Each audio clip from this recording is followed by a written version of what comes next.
తప్పనిసరిగా ప్లాంట్లు ఏర్పాటు చేస్తామని చెప్పారు. ఇక్కడ ఉగ్ర నరసింహారెడ్డి గారు నా పక్కన కూర్చుని ఎట్టి పరిస్థితుల్లో 50,000 ఎకరాలు కౌలుకి రిలయన్స్ ఇండస్ట్రీకి మేము అందిస్తామని చెప్పారు. 50 ప్లాంట్లు ఒక నియోజకవర్గంలో చేస్తామని ఈ సభాముఖంగా కనిగిరి ప్రజలకి నేను తెలుపుతున్నాను. వాస్తవంగా ఈరోజు నేను మీ ముందల నుంచుని ఇట్లా మాట్లాడగలుగుతున్నానంటే దానికి కారణం ఉగ్ర నరసింహారెడ్డి గారు.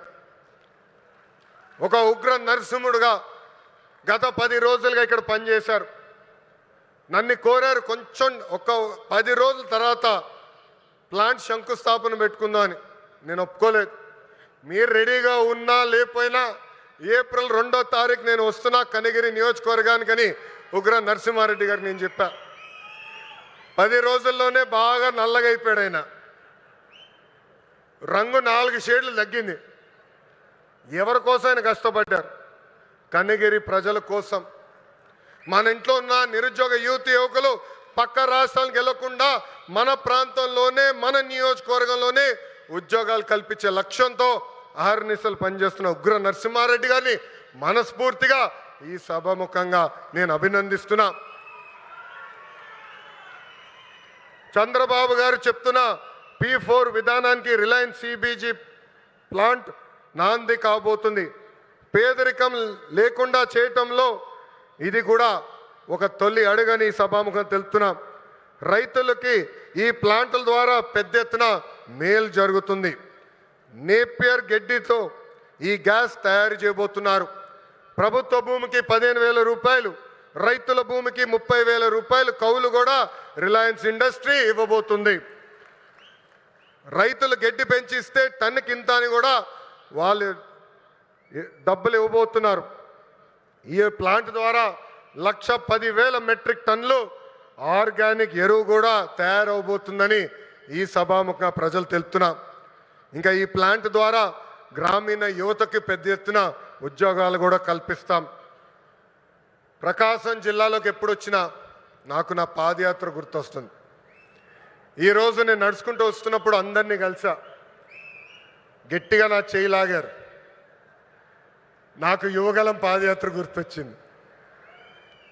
మీరు చూపించిన ప్రేమ ఇంకా నా చేతి పైన ఉంది. అందరు నా చేతులు గీరారు. ఒకరు నా చేయి కూడా కొరికారు. మీరు మాకు నా పైన చూపించిన ప్రేమ, అభిమానం నా జీవితంలో ఎప్పుడు మర్చిపోనని ఈ సభాముఖంగా ప్రకాశం జిల్లా ప్రజలందరికీ నేను తెలుపుకుంటున్నా. ఉగ్ర నరసింహుడు నన్ను వదిలిపెట్టాడు కదబ్బా. కొన్ని కోరికలు కోరారు. మొదటిది రైల్వే ప్రాజెక్ట్. గౌరవ చీఫ్ సెక్రటరీ గారు నాకు ఇప్పుడే చెప్పారు, ఏప్రిల్లో అవసరమైన నిధులు మేము విడుదల చేస్తాం. ఆగస్టులో గౌరవ ముఖ్యమంత్రి గారిని తీసుకొచ్చి ఆ రైల్వే ప్రాజెక్ట్కి మనం ప్రారంభిద్దామని తెలుపుతున్నా. వెలగొండ ప్రాజెక్టు కూటమి ప్రభుత్వానికి ఒక ప్రయారిటీ. ఆగిన పనులు తిరిగి ప్రారంభిస్తాం. చివరి ఎకరానికి సాగునీరు అందించే బాధ్యత మేము తీసుకుంటాం. ఇంకా తాగునీరు గురించి నేను చెప్పాల్సిన అవసరంలా. తాగునీరు శాఖ మంత్రి ఎవరు? నాకు అన్న సమానమైన పవన్ అన్న. పవన్ అన్న ఏమనుకున్నా సాధించే వ్యక్తి. ప్రతి కేబినెట్ మీటింగ్లో మేము చర్చిస్తాం. తాగునీరు ఒక ప్రయారిటీ అని ఆయన ప్రతి కేబినెట్ మీటింగ్లో చెప్పారు. గత ప్రభుత్వం నాశరికమైన పనులు చేసింది. ప్రాజెక్ట్ని పక్కన పెట్టేసింది. తిరిగి కేంద్ర ప్రభుత్వాన్ని ఒప్పించి నిధులు కేటాయించి ఈరోజు ఆ ప్రాజెక్ట్కి టెండర్ స్థాయికి తీసుకొచ్చారు. నా అన్న పవన్ అన్న త్వరలోనే ఆగిపోయిన పనులని ప్రారంభిస్తాం. ప్రతి గడపకి కుళాయి ద్వారా తాగునీరు కూడా అందించే బాధ్యత కూటమి ప్రభుత్వం తీసుకుంటుందని ఈ సభాముఖంగా తెలుపుకుంటూ ప్రకాశం జిల్లా ప్రజలందరూ ఒకటే కోరుతున్నా. వైకాపోల్ పరిస్థితి చూస్తుంటే జాలేస్తుంది. వాళ్ళు పని చేయరు. పని చేయాలనుకునే వాళ్ళ చేత పని చేయనీరు. ఈరోజు కొత్తగా చెప్తున్నారు ఈ ప్లాంట్ల ద్వారా ఏదో అయిపోతుందని. వాళ్ళని అడుగుతున్నా, మీరు ఇంట్లో గ్యాస్ సిలిండర్లు వాడరా? కట్టెపొయ్యిలు వాడుతున్నారా? ఆ గ్యాస్ తయారు చేసే ప్లాంట్ ఇది. ఎందుకు మీరు అపోహలు కల్పిస్తారు? రండి, ప్లాంట్ చూడండి, వెళ్ళి మీ నాయకుడు చెప్పండి. అంతేగాని ఈ ప్లాంట్కి అడ్డు పడితే ఎర్ర బుక్లో మీ పేరు ఉంటుందని ఈ సభాముఖంగా వైకాపా నాయకులు నేను హెచ్చరిస్తున్నా. మంచి పని చేసాక వచ్చా, దమ్ము ధైర్యంతో ఈరోజు నిలబడి చెప్పగలుగుతున్నా. 10 నెలల్లోనే ఎవ్వరు ఉంచిన విధంగా ప్రకాశం జిల్లాకి నేను ఈ ప్లాంట్ తీసుకొచ్చా. అంతేగాని తప్పుడు ప్రచారం చేస్తే నేను మిమ్మల్ని వదిలిపెట్టనని ఈ సభాముఖంగా వైకాపా నాయకులకు నేను హెచ్చరిక చేస్తూ,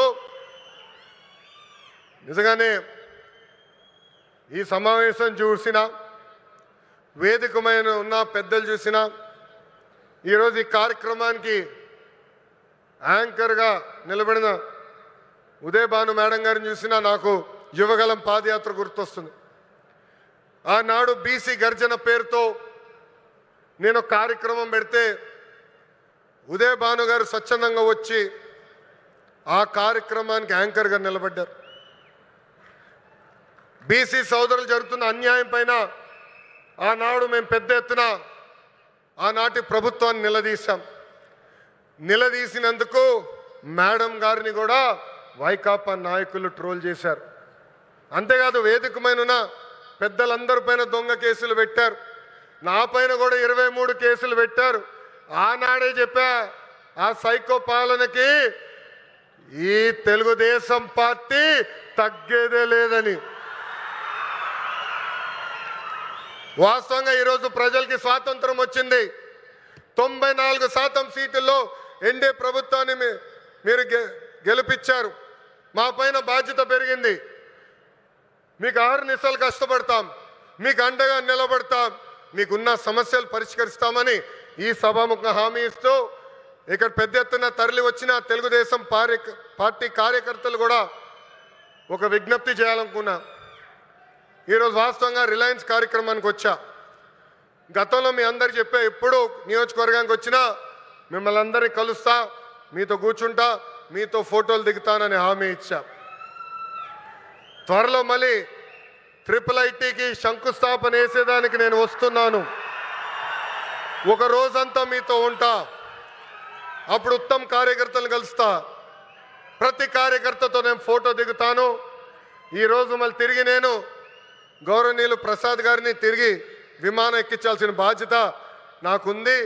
అందుకే ఈ కార్యక్రమం వెంటనే నేను వెళ్లాల్సి వస్తుందని ఈ సభాముఖ కార్యకర్తలందరూ తెలుపుకుంటూ, నాకు ఇంత అద్భుతమైన అవకాశం ఇచ్చిన ప్రకాశం జిల్లా ప్రజలందరికీ పేరు పేరున హృదయపూర్వక ధన్యవాదాలు తెలుపుకుంటూ మీ అందరి దగ్గర నుంచి సెలవు తీసుకుంటున్నాం. జోహార్ అన్న ఎన్టీఆర్, జోహార్ అన్న ఎన్టీఆర్. చంద్రబాబు నాయుడు గారి నాయకత్వం, చంద్రబాబు నాయుడు గారి నాయకత్వం. జై హింద్, జై హింద్. అందరికీ నమస్కారం. ఒక చిన్నది సార్, మన రిలయన్స్ గ్రూప్